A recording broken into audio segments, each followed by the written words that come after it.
I think the assumption is in many change initiatives that there is a top-down directive, right?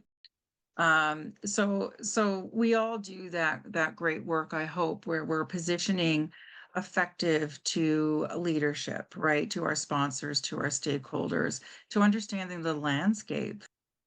So I think that assessment phase is super important in creating the understanding around the change. We all do that, but I think the extra piece is in creating the expectations around how we're going to model it, such as we're discussing now. So I guess I'm beginning to think, okay, well, what lessons can we draw if we're living in this complex, wild, feral, difficult to predict, likely to nip your hand off if you're not careful sort of world? What are the things that we need to do?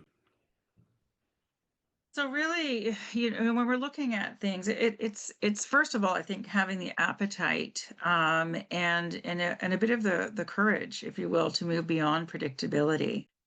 We're challenging notions of success really when we look at how change is normally blueprinted.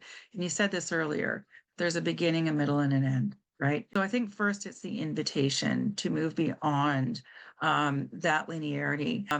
But in working in this way, in managing change complexity, the encouragement is to experiment, embrace experimentation, be open again back to emergence, to what themes, what behaviors, what potential alternative solutions may be emerging that do support the change narrative, that do reinforce the plan, and probably better than it was when we imagined it to begin with.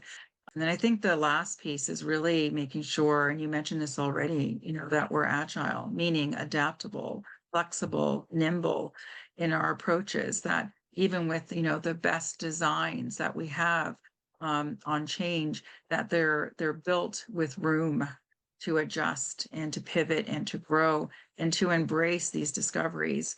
And why that is, taking all of these things into consideration is that if these are incorporated within the change deliverables that we're chasing, and we allow for these things to happen, we actually build a lot of buy-in and motivation. People are feeling connected to the change. They're also feeling that their recommendations, their thoughts, their feelings, their mindset, where relevant and warranted for success, are included.